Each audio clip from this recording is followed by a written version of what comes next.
Ladies and gentlemen.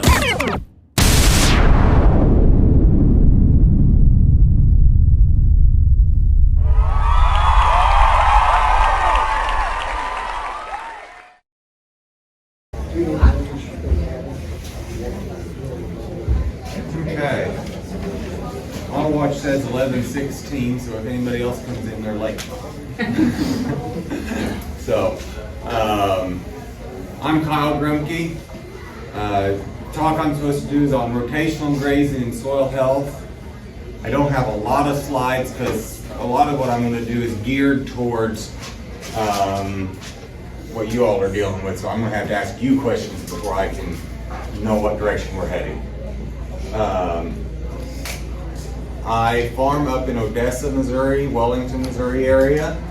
I'll have a little bit more information about our farm and what we do in the next slide, which in fact we can go ahead. I've heard it said before that you get 40 chances if you're lucky. Some get more, some get less, but you get 40 seasons. Every year you get to try and do it just a little bit better. Every year, spring comes again, you get to see life start over again. So this farm, it's a century farm. It's been in the family since 1900. I farm individually and in partnership with my parents. So my mom, she jokes about the fact that when I was born, I was asking, where's the field? My dad started me down this path of regenerative, sustainable agriculture. We rotationally graze our cattle. We do daily moves for every other day moves. We're not the largest farm in the county. We're not the smallest, but it pays the bills.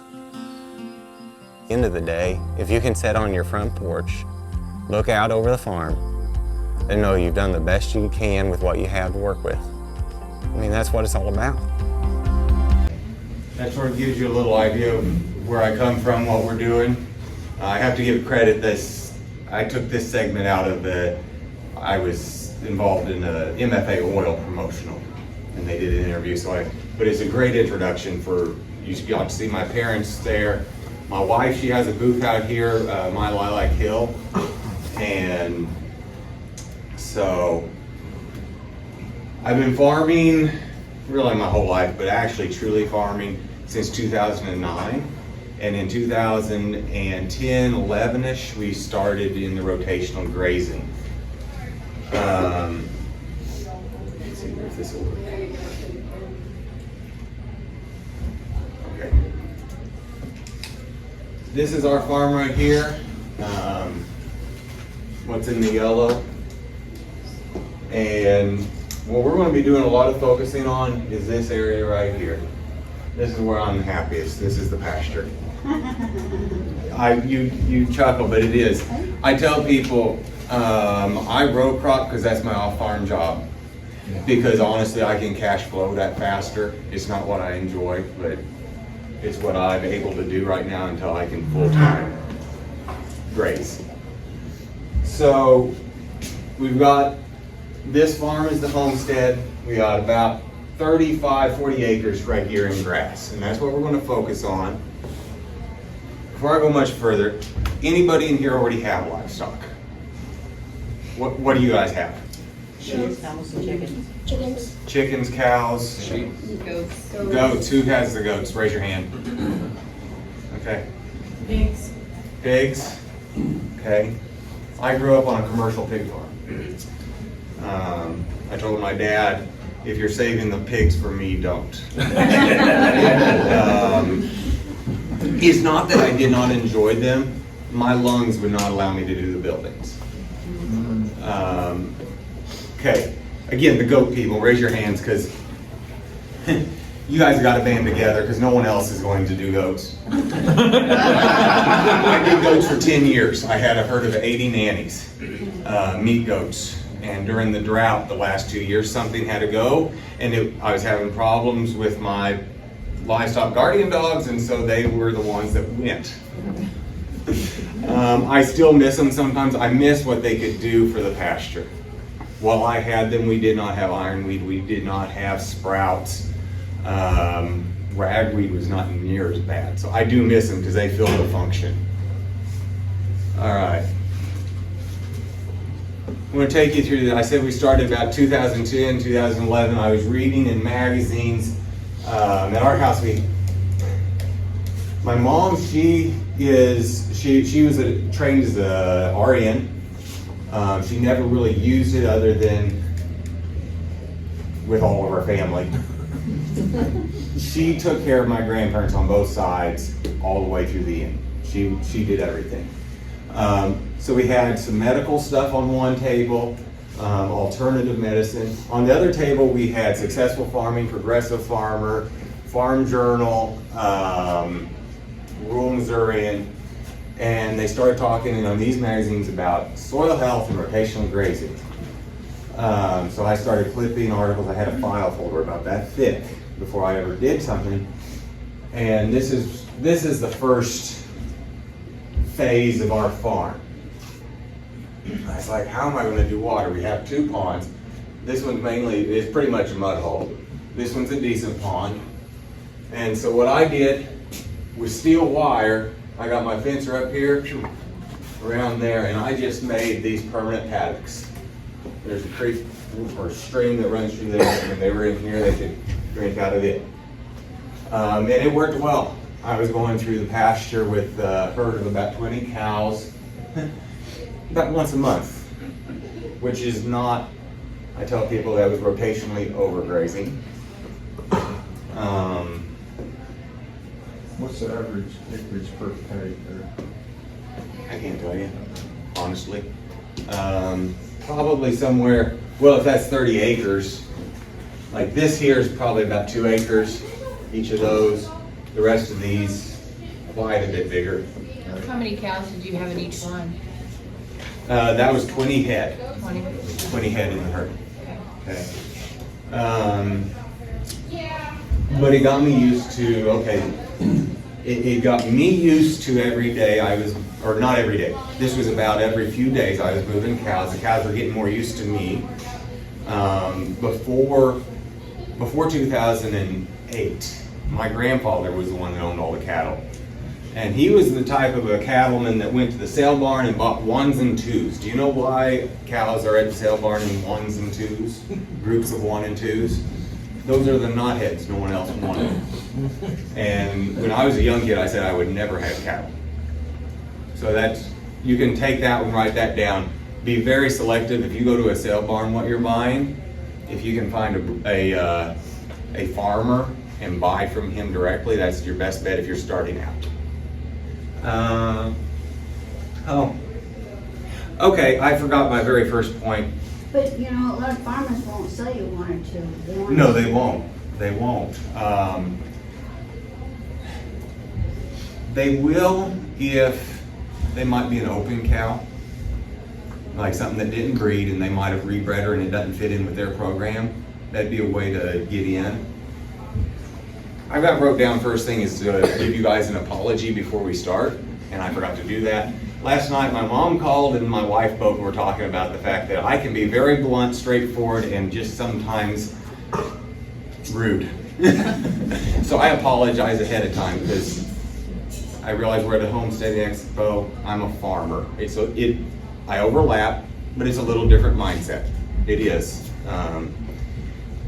With that being said, I realized when I was dating a young lady that was very much into the conventional cattle industry, I didn't fit there. My wife is very much into the homesteading industry. I don't really fit there. I don't have a tribe, so if I'm blunt or curt, don't take offense. That's just sort of my personality. So that was the first we did that for about 2 years, or maybe not quite 2 years. Here's what I went to then next. I still had some permanent, I had to have power. But I pulled out the permanent ones that went all through here, and I started doing more strict grazing. when I started with doing strip grazing, and I look back, these rebar posts, anybody familiar with? Yes. Rebar posts and this. Yeah. A big old reel of steel wire. I was rolling this up every day. I was using it, I had a thing on the front of the four-wheeler, and I could crank it up, and I was walking in and stepping in rebar posts, because that's what we had. I didn't know exactly if I was going to keep doing this at the time. By doing that, I was able to get to where I was doing about every day moves. Paddocks probably anywhere from 3 acres, maybe 2 acres, and on down. I got to sometimes, like in the spring, I'd do twice a day moves. I'd run my wire this way, and then I'd just cut it in half. I liked doing that because if I didn't give them enough in the morning, well, they were going to get another round in the evening, and it just made them happier, made me happier, and we were doing good. That worked well. I did that for about 2 years. It was exhausting, but it worked well. We went from being able to run about 20 cows on that to on up to about 25. So I gained 5 head just by managing. Water was still an issue because I was constricted. I had to go back to these ponds. I didn't have any piped water or anything. And the problem is, from this pond to here is about a 1/4 mile. So they eat here real heavy. They'd walk out here, eat here real heavy. And then in here, I was getting undergrazing, overgrazing on both ends and undergrazing in the middle. So we're getting into the mid-2000 teens here.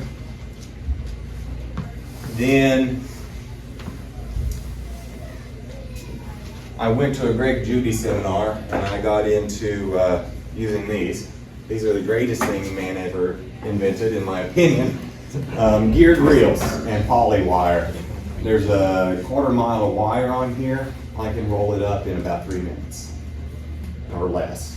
And then these step-in posts. These are O'Brien's. They are the top of the line, the best ones. I bought some this spring I thought were O'Brien's. They look just like it in the magazine. They're not. A lot of them are missing, if not all 3 of these, 1 or 2 of them. They're just not as, you can take these posts and they're going to be good. Now I'll go back into equipment as we get on a little bit, but I can throw enough posts for 1/2 mile under 1 arm, head out with holding 1 of these and 1 hooked on the back of my belt, and I'm good to go. I do use a 4-wheeler, it just makes it easier, but you don't have to have that. Okay, so we're up in the mid-2000 teens. Here's the main home pasture we were looking at before. And we had, as we're going along here, mindsets were changing a little bit because this was the cow pasture. Yeah. This was the backgrounding pasture where we took and weaned cows and backgrounded. This over here was our heifer development pasture. Well, in the meantime, and this is our hay field. This was pasture. We don't own this one or this one. The landowner, he installed this about 2-acre pond, and he didn't want cattle in that anymore, so we do hay it. He allows us to fall graze it as long as we fence them out of the pond. But I started looking at everything all as a whole, because from here all the way to over here is about 1 mile. That's all within 1 mile. So we went from just grazing this with the herd. We take them now, we can go from here back into here, graze this. If it's the fall, we'll graze on this, hayfield, we'll graze it in the fall as well. And then we can walk all the way over here to that and graze that. That finally got me the longer rotations that I was missing, because before, like I said, I was rotationally overgrazing. I started looking at the ground a lot more, looking at the grass as it grew, looking at the cows. They'll be your biggest indicator if you're doing it right or wrong. They don't lie, people do. Animals in the ground don't. You look at the left-hand side, if there's a triangle in front of that hip, they need more food. If it looks like they're full and ready to explode, they're good. They're gaining weight for you. The ground, if you look at it, before you come back, if you don't have a nice pencil point on that new grass, you're moving too fast, or you got too many animals to be able to move as slow as you need to. Because when it gets that pencil point, that plant has fully recovered, it's shot the roots down. Now we're growing off of sunlight, not energy reserves.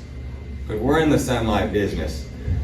We sell sunlight and water, essentially. And with cows, the neat thing, and other classes of livestock, 85 to 90% what comes in the front end goes out the back end. And then my son, he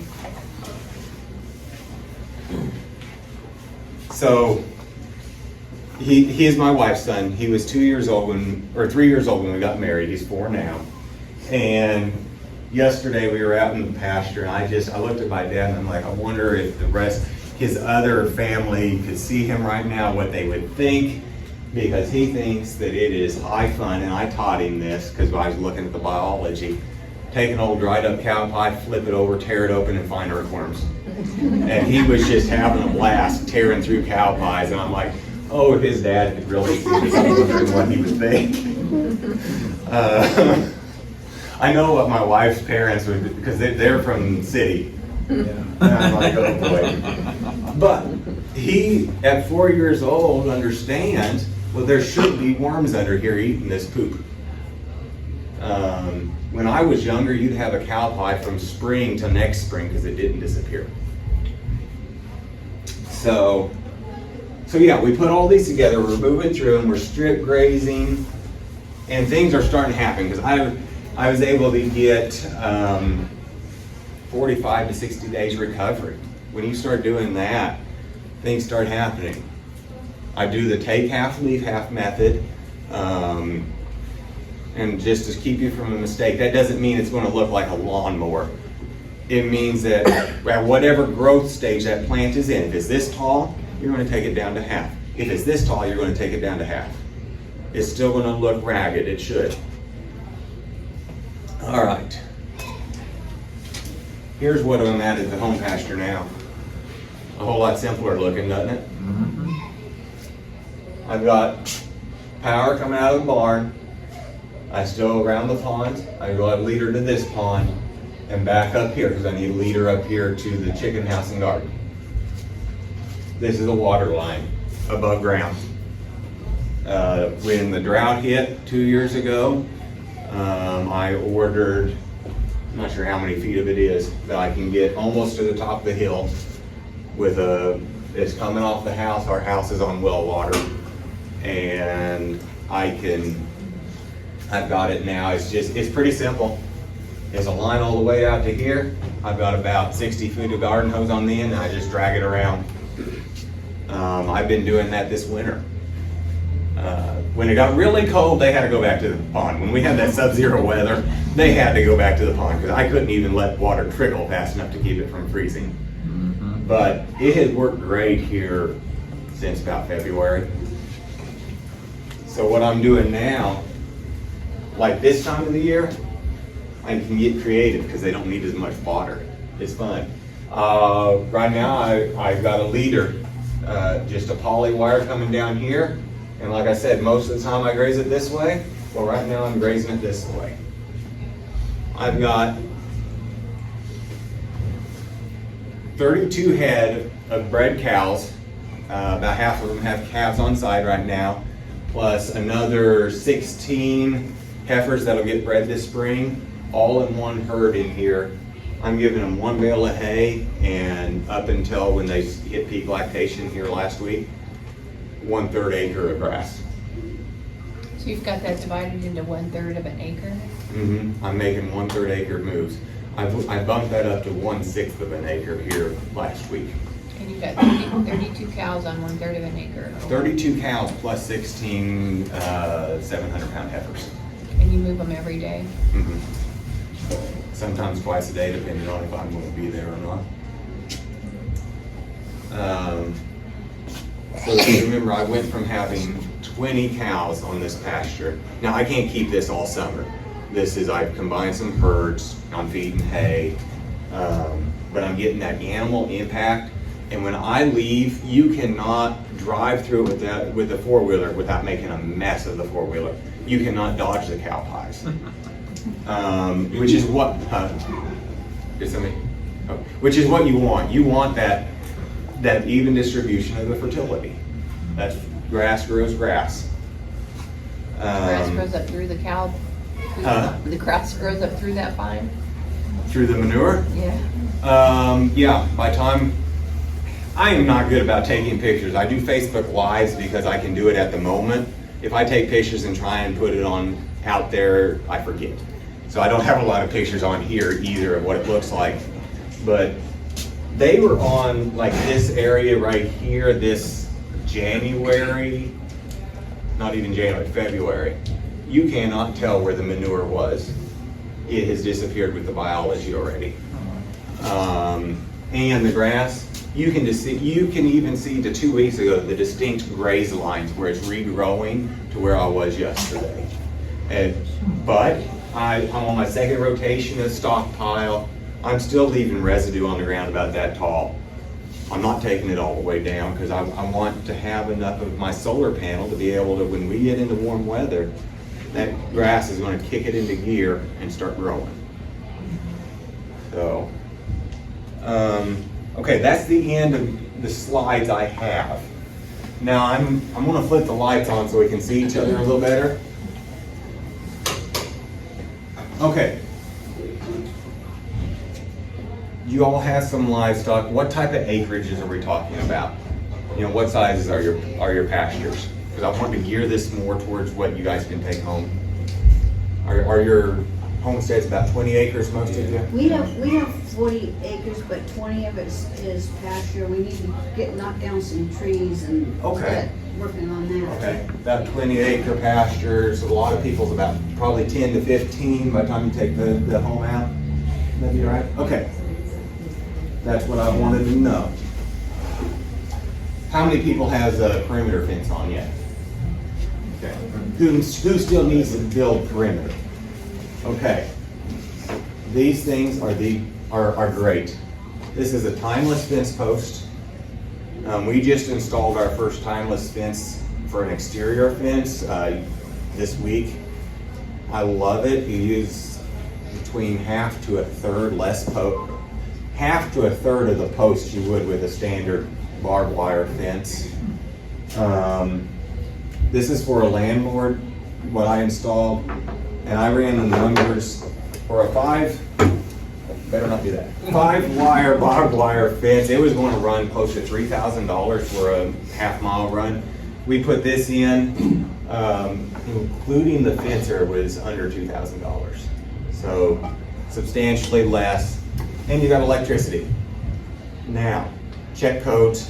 If you're in city limits, sometimes they don't let you use electric fence.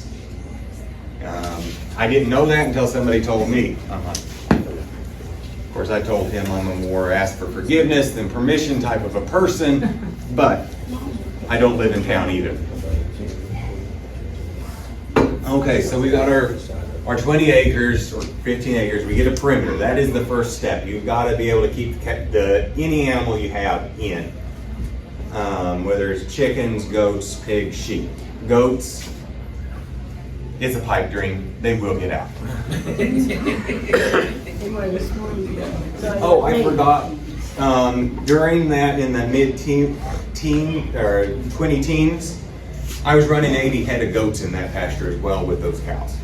I was simultaneous. I had grown, we went from being able to do 20 head of cattle to our main herd in that pasture is about 30 all year, plus 80 goats.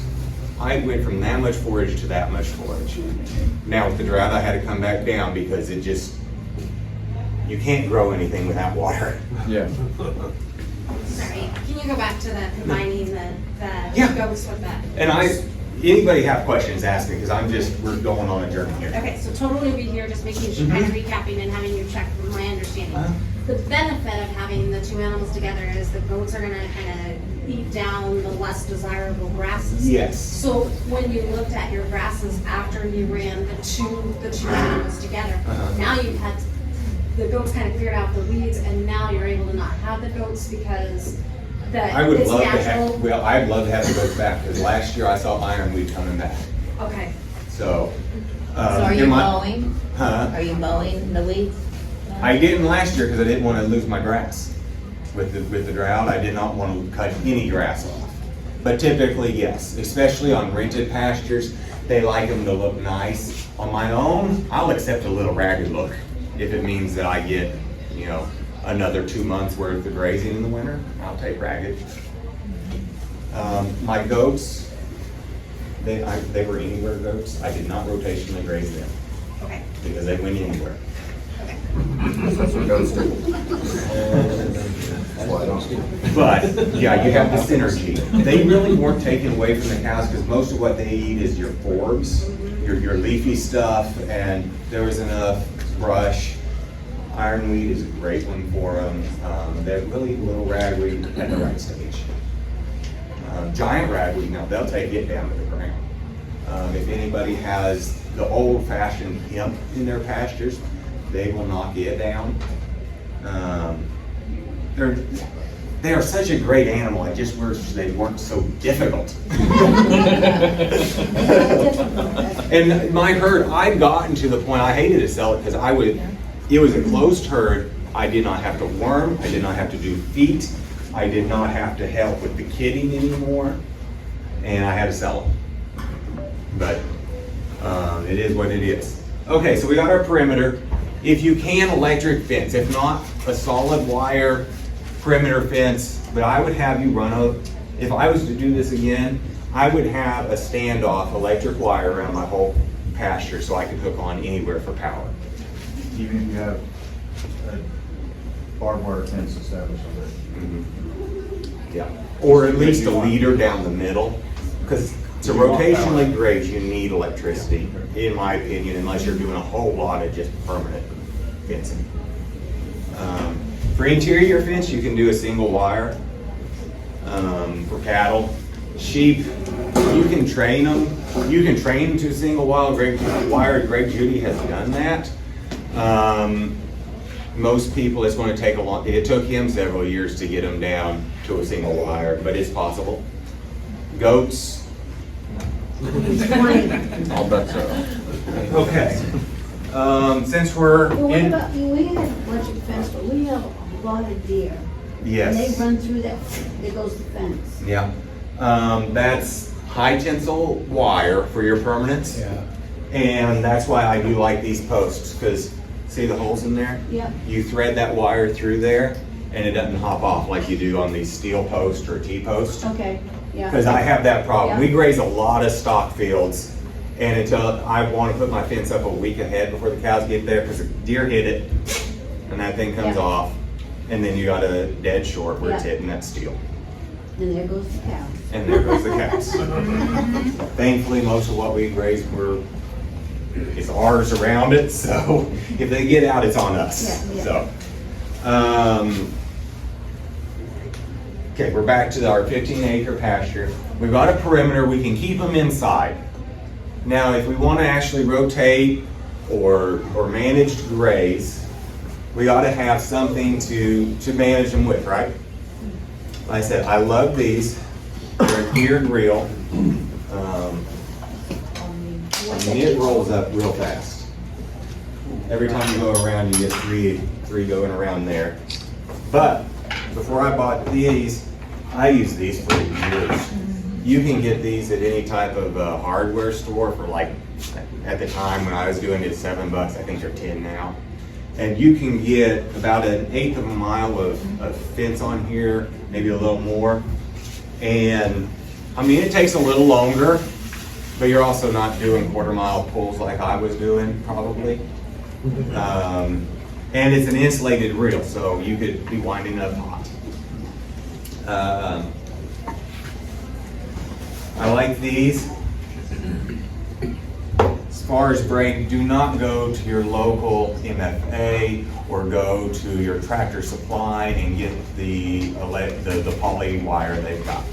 I did that. It's a pain. It'll only cause you frustration. Go onto PowerFlex and get their poly braid. Not their poly wire, but poly braid. It's braided. It doesn't break as easy. It's a lot higher visibility to the animals because they got to see it before they hit it. Sorry, I just need to call that. You repeat that as far as the brand name? Poly braid from PowerFlex. Yeah. I've used several different ones. It is the one I keep going back to. They're a little bit more proud of it, but I think they should be. Like I said, as far as interior fencing, let me back up for a second. The main thing is move the cows. Whatever you can do to make it work. Like I said, I did 2 years lugging this steel wire around. It worked. It was exhausting. I'm just trying to keep you guys from wearing yourself out. Because if it's hard, you're not going to do it. Now, posts. These are the posts you can get at any type of a Tractor Supply store or MFA. I hate them. They work, but I hate them. Look at the size difference here. This one's got a nice high tensile spike. It's small. While the ground is hard with the drought, this was nice. You can't hardly get that in the ground. And look at the difference on the foot tread. You can get your foot on that to push down. That thing, you're going to fall off and skin your shin. Also, the hooks. This is a whole lot easier when you go to take it down. Can I have your help again?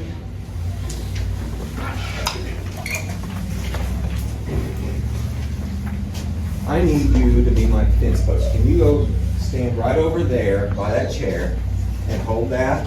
Okay. And we're going to make it sort of tight.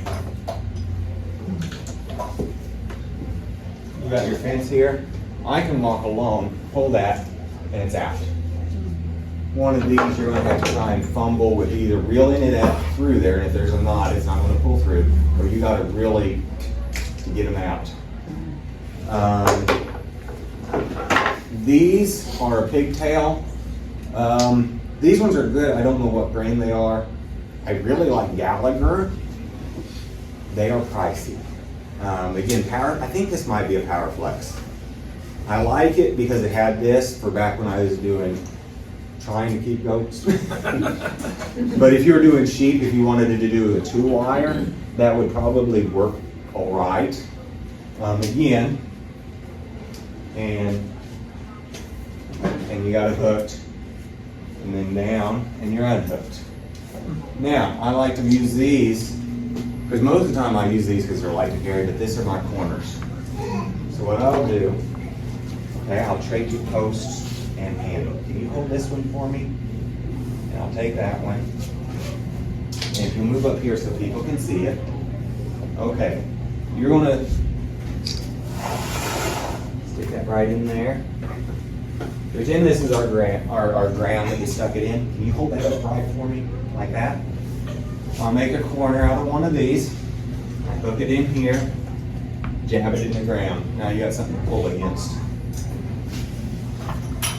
And if I came to a leader fence, like I've got that, or had that one going down the middle, what I do is when you're coming this away, you get to it and you're ready to hook it to it.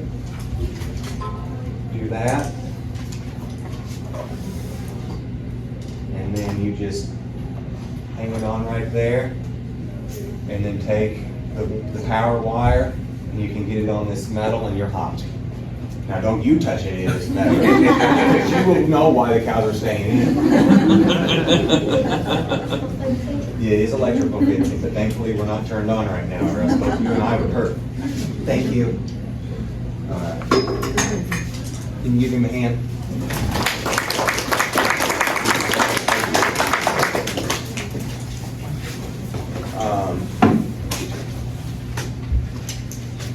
I work with a gentleman.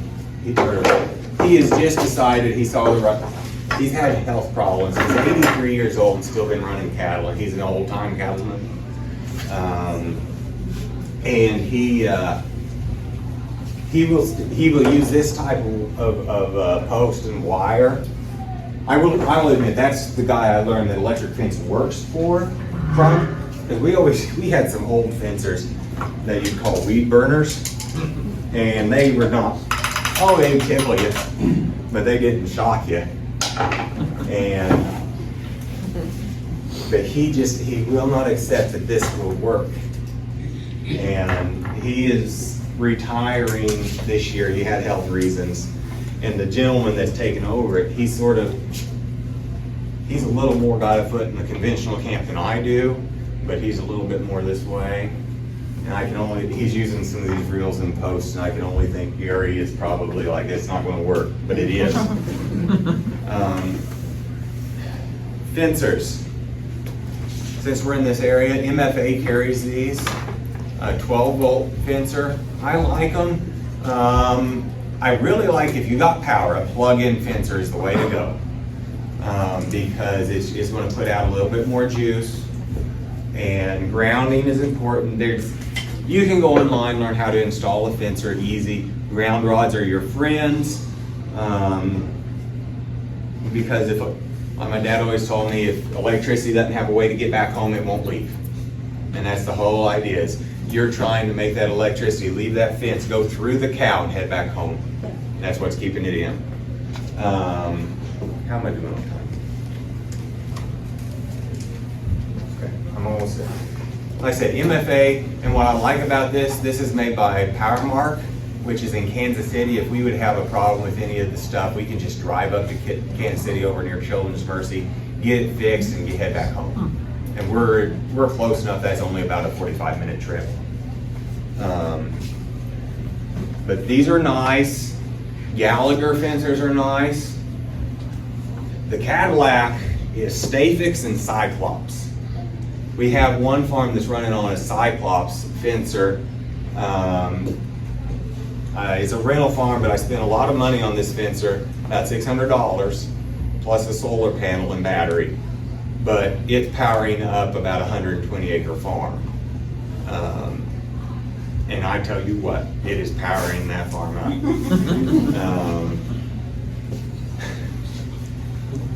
Trying to think of anything else that tools-wise don't just go get cheapos, but a good pair of side pliers. Just a combination plier. Insulated handles. I used to carry, they were just CT by Crescent, just your plain 6-inch plier, no insulation. When I started doing a lot more of this, my brother-in-law, he bought me for Christmas a pair of Snap-ons. Those are nice. They're also a $70 pair of pliers when you lose them. And the warranty does not cover lost pliers. Harbor Freight's got a really nice knockoff. They got good insulation and they can cut high tensile wire. And they got a lifetime warranty, so you can get them for $20. Any questions? Yes? What'd you do to improve your soil? Say that again? What'd you do to improve your soil? I moved my cows. Okay, so you're not doing anything other than that. And what about grasses? You haven't put in any other, do you have like the cool and the warm? So as far as soil amendments, in our pastures I have not done anything. I do think they could benefit from some lime, but I have not pulled the soil tests. I know we have some rented ground that has been hayed to death that would benefit. But when it's a year-to-year lease, I hate to spend long-term money. So, we move the cows. That's our fertility program. That's the main fertility program. As far as grasses, that's the amazing thing. When I was younger, I didn't know what Timothy looked like. I did not know what orchard grass, other than in the hayfield, looked like. My grandpa talks about that home pasture before about the 60s was all bluegrass. You know what happened in about the 50s, 60s? So Water Conservation District started seeding down waterways with fescue. Farmers baled that fescue. Within about two decades or less, pastures were 100% fescue. Yeah. Because they can take a beating and keep on chugging. Now, if you give the other plants the opportunity, they'll be fescue every time. We've got a mixed pasture: Timothy, brome, orchard grass, bluegrass,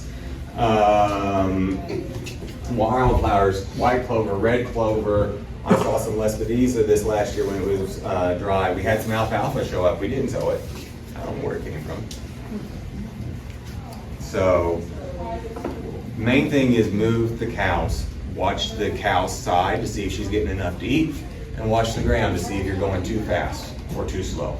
I'd rather see you go too slow than too fast. Yeah. Have you tried any of the Premier equipment? I have Premier electric netting for chickens. I love it. I had some cheaper netting there for a while, and it was a big spike and a plastic tread, and I used it for a long time. I had it for goats, because trying to pin goats up and get them on a trailer was a pain. The netting is great. I have not used any of their, actually, this is a Premier. It is not a Powerflex. This is a Premier pigtail. I tried those because my wife subscribes to Abundance Plus. Are any of you familiar with that channel? No. Are any of you familiar with Justin Rhodes? Okay, it's a channel he has done. If you're a homesteader, write that down. You will very much enjoy it. It's subscription based. It's just some great TV about other homesteaders, and it's got some educational stuff. With it, you get, I think it's 15% off anything from Premier One. What's it called? Abundance Plus. It's an app. Joel Salatin contributes to it. They just did a little mini series with Greg Judy. That was very enjoyable to watch. There's a lot of different homesteaders on there. I don't know their names. My wife does. I enjoy it, but I don't follow them like she does. Do you have any sheep? That is in the pipe. We get out of this, we start getting some rain. I'm wanting to bring a second class of livestock back. I don't think it'll be goats, I'm thinking it'll be sheep. They're less mischievous. Huh? They're less mischievous. I've heard that, but the only thing I have heard about sheep, if you look at them wrong, they die. Yeah.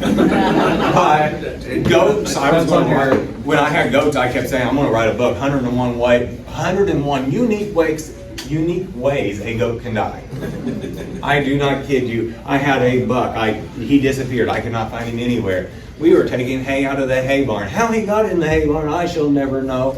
But he fell down in between the bales. That's a heck of a way to die. We found him that winter when we were pulling the hay bales out. I don't know how he got in there. His sliding doors, I guess he shimmied underneath it.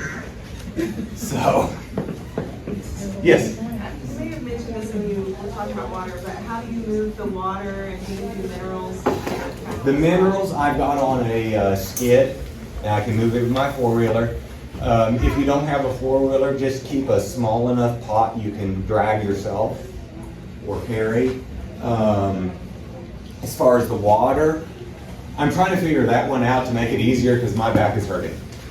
So I'm thinking about, I've done several bathroom remodels here in the last decade, and we've got these old cast iron tubs sitting around.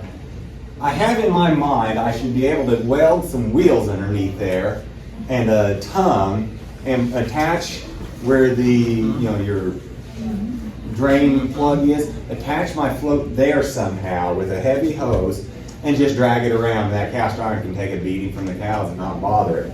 I haven't figured that out yet. We'll see. Getting married last October took my winter away from where I'm not complaining, but I do have a list of things I was wanting to do.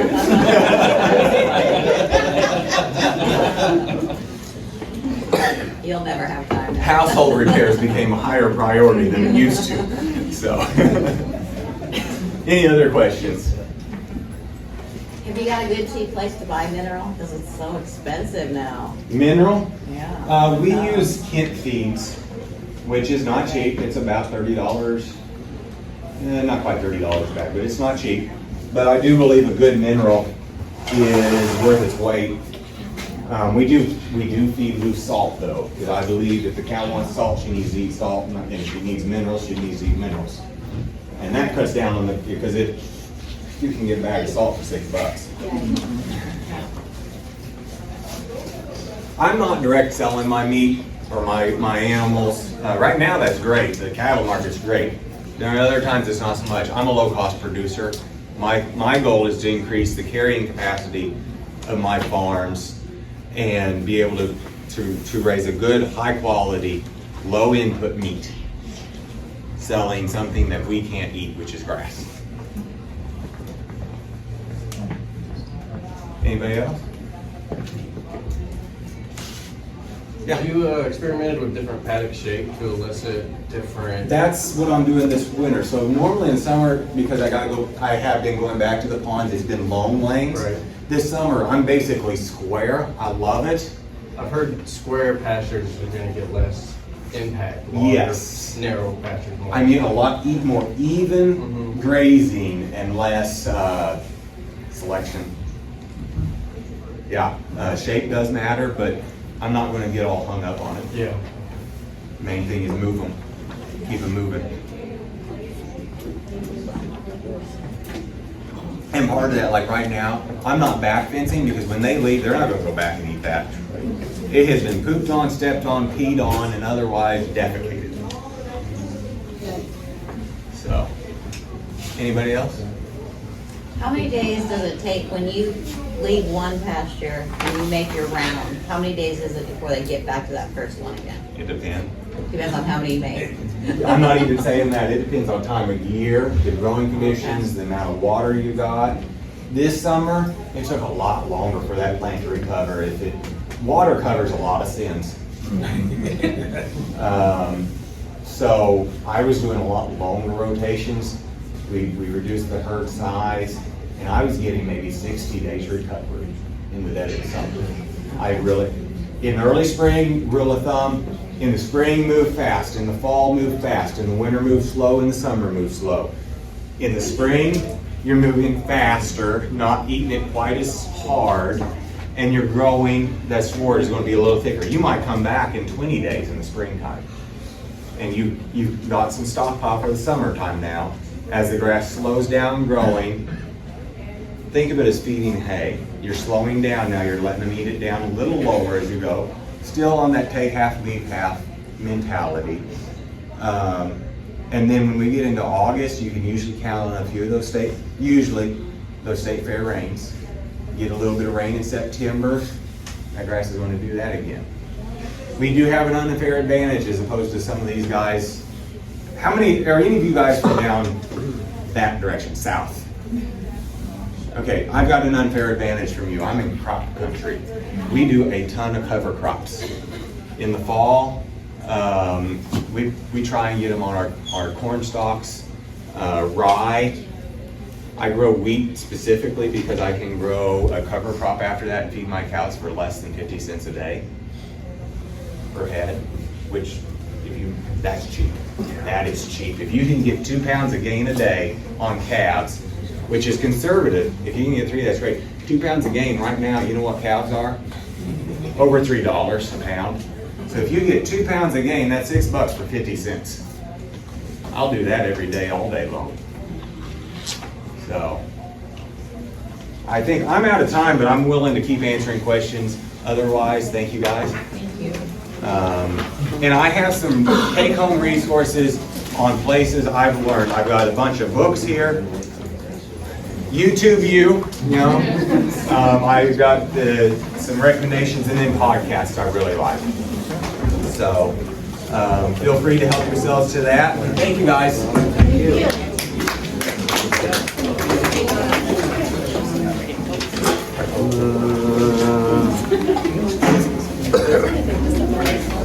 Oh, real quick. The one thing I didn't write down, I wanted to mention that is a hidden benefit. Have you noticed that a lot of these older guys that are rotational grazing, they're in fairly good health? My daily walk number is about 30,000 steps. Between 20 and 30. So, just food for thought. I don't need a treadmill. Yeah.